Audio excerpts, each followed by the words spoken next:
আমার কাছে একজন জানতে চেয়েছে যে ম্যাডাম আমার স্ত্রী রাতে একবার সেক্স করার কিছুক্ষণ পরে আবার সেক্স করতে চায়, কিন্তু আমার একবার পড়ে গেলে আর দাঁড়ায় না। এটা কি স্বাভাবিক নাকি আমার কোনো রকম সমস্যা রয়েছে, আর কম সেক্স করার ফলে কোনো রকম ক্ষতি হয় কি না? তো দেখুন, এই সমস্যাটা কিন্তু একজনের নয়, এরকম সমস্যা অনেকেরই রয়েছে। তাই আজকের ভিডিওতে আমি এই ব্যাপারে ডিটেলসে আলোচনা করব। তো ভিডিওটা কিন্তু আপনার জন্য খুবই ইম্পর্টেন্ট, তাই ভিডিওটা শেষ পর্যন্ত দেখুন এবং মন দিয়ে শুনুন। নমস্কার, আমি মাধুরী দাস, হেলথ কনসালটেন্ট।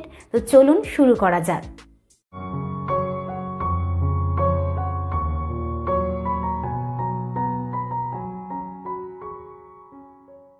সেক্স এমন একটা জিনিস, না পারবেন এটাকে আপনি আপনার ইচ্ছা মতন কন্ট্রোল করতে, না পারবেন এটাকে আপনি পুরোপুরিভাবে ছেড়ে দিতে। এই সেক্স যদি আপনি কম করেন তাহলে আপনার বডিতে অনেক রকম সমস্যা দেখা দিতে পারে, যেরকম হচ্ছে আপনার টেস্টোস্টেরন হরমোনের মাত্রা কমে যেতে পারে, আপনার বডি টেম্পারেচার বেড়ে যেতে পারে, আপনার মুড খারাপ হতে পারে, আপনি ডিপ্রেশনে চলে যেতে পারেন, এমনকি অনেকের ক্ষেত্রে শরীর উইক হয়ে যাওয়ারও সম্ভাবনা থাকে। তো যদি আপনি দিনে বা রাতে একবার সহবাস করেন, তার কতক্ষণ বাদে গিয়ে আবার সহবাস করতে পারবেন, আর নর্মালি কত সময় বাদে গিয়ে বডিতে স্পাম তৈরি হয়। যখন আপনি কোনো পার্টিকুলার সেক্স পারফরমেন্স করেন, হতে পারে সেটা anal sex, oral sex, vaginal sex বা মাস্টারবেশন, তার জন্য কিন্তু স্পাম শরীর থেকে বীর্যের মাধ্যমে বাইরে বেরিয়ে আসে। আর দ্বিতীয়বার স্পাম তৈরি হতে অ্যাপ্রক্স 24 ঘন্টা লাগতে পারে। সবার যে একই সময় লাগে এরকম কিন্তু নয়, আলাদা আলাদা সময় লাগতে পারে। কিন্তু একবার সেক্স করার পর যদি কিছুক্ষণ বাদে আবার আমাদের সেক্স করতে ইচ্ছা করে, সেটা কিন্তু ন্যাচারালি ফিল হয় না। এটা এর জন্য হয়ে থাকে যদি আপনি পর্ন ভিডিও দেখেন বা কোনো উত্তেজনাদায়ক ফটো দেখেন বা কাউকে ইমাজিন করেন, তার কারণে হয়ে থাকে।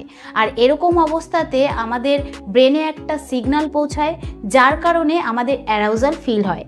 আর এটাকে যদি আরেকটু ভালোভাবে আপনাকে বোঝাই, তাহলে সেক্সের চাহিদা হচ্ছে যে আমরা ভেতর থেকে অপোজিট দিকের যে সেক্স রয়েছে তার প্রতি আকর্ষিত হই, এবং এটা ন্যাচারালভাবে এই চাহিদাটাকে আমরা পূরণ করে থাকি। কিন্তু এটা আমাদের শরীরে দুটোভাবে তৈরি হয়। এক হচ্ছে যে আমরা আর্টিফিশিয়ালভাবে উত্তেজনা তৈরি করে থাকি, যেরকম পর্ন ভিডিও দেখে, কোনো রকম উত্তেজনাদায়ক লেখা পড়ে, শুনে বা ফটো দেখে আমাদের শরীরে সেক্সের চাহিদা তৈরি হয়।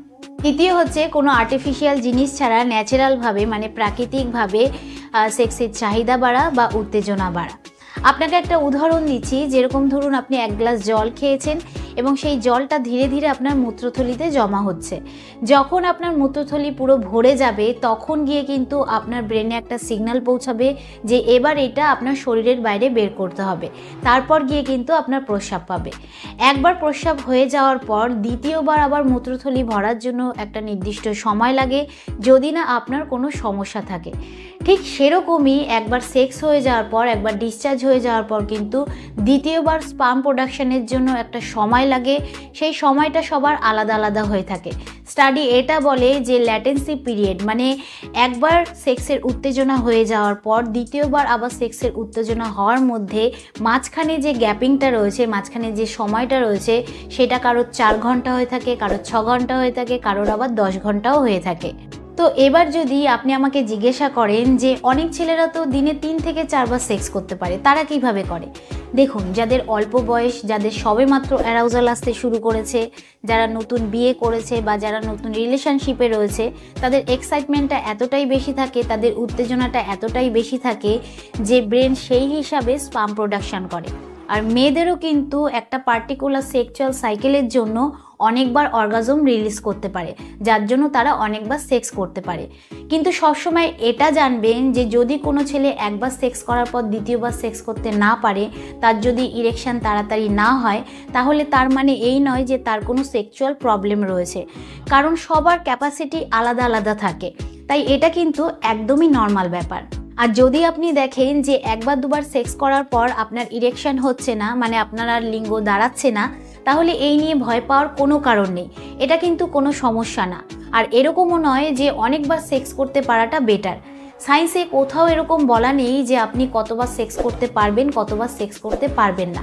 আপনার ভেতর থেকে যতবার ইচ্ছে করবে আপনি কিন্তু ততবারই করবেন। তো আমি আশা করব যে এই ভিডিওর দ্বারা আপনি উপকৃত হবেন। ভিডিওটা কিরকম লাগলো অবশ্যই কমেন্টে জানাবেন। আজকের মতন এতটুকুই, আবার দেখা হবে পরবর্তী ভিডিও নিয়ে। নমস্কার।